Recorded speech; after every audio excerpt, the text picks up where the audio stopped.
Maraknya kasus bullying atau tindak penindasan yang terjadi di lingkungan pendidikan yang dilakukan oleh sejumlah remaja putri di bawah umur di Cilacap, Jawa Tengah menjadi korban kasus ini dengan memanggil sejumlah pihak.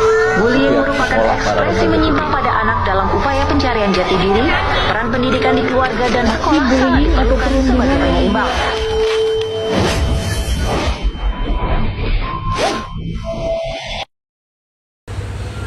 Halo semuanya, perkenalkan nama saya Syafal Namadia dengan NIM 400205256200043. Pada video kali ini, saya akan membahas dampak teknologi digital, khususnya cyberbullying melalui sebuah kasus nyata yang terjadi di Universitas Udayana. Kalian tahu gak sih kasus yang melibatkan seorang mahasiswa keperawatan bernama Timothy Indra Saputra berusia 29 tahun? Timothy diduga mengakhiri hidupnya setelah menjadi korban pelecehan dan perundungan, termasuk yang terjadi melalui komunikasi digital. Kasus ini menunjukkan bahwa kata-kata di layar bukan sekedar teks. Di era teknologi digital, pesan di grup chat, komentar, atau unggahan di media sosial bisa berubah menjadi cyberbullying yang merusak rasa aman, menghancurkan kepercayaan diri, dan mematahkan harapan hidup seseorang. Cyberbullying bukan cuma soal bercanda atau salah paham. Ini adalah bentuk kekerasan digital yang nyata dan relevan bagi masyarakat saat ini. Karena hampir seluruh aktivitas manusia, termasuk di lingkungan kampus, terhubung dengan teknologi digital.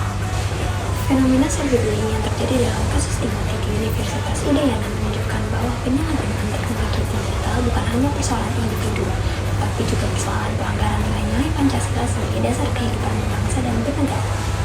Dalam Pancasila kedua, setiap manusia harus diperlakukan secara adil dan beradab. Namun dalam kasus Timothy, perundungan dan pelecehan baik secara langsung maupun media digital jelas melanggar nilai kemanusiaan. Korban kehilangan rasa aman, martabatnya direndahkan, dan mengalami tekanan mental yang berat. Selain itu, kasus ini juga bertentangan dengan Pancasila ketiga yang menekankan pentingnya persatuan dan kebersamaan. Cyberbullying justru menciptakan ketakutan dan keterasinan. Lingkungan kampus yang seharusnya menjadi ruang persatuan berubah menjadi tempat yang tidak aman bagi mahasiswanya. Lebih lanjut, dalam Pancasila keempat terkandung nilai kebijaksanaan dan tanggung jawab dalam bersikap. Perundungan yang terjadi menunjukkan tidak adanya sikap bijaksana, terutama dalam penggunaan kekuasaan, senioritas, dan komunikasi digital. Menurut saya, Pancasila harus menjadi pedoman etis dalam berinteraksi, termasuk di dunia digital. Nilai kemanusiaan mengajarkan empati dan nilai kebijaksanaan mengingatkan bahwa setiap kata yang kita tulis bisa berdampak besar pada hidup orang lain. Pancasila juga merupakan dasar UUD 1945 dan melahirkan peraturan seperti UU ITE serta aturan perlindungan dari kekerasan dan pelecehan.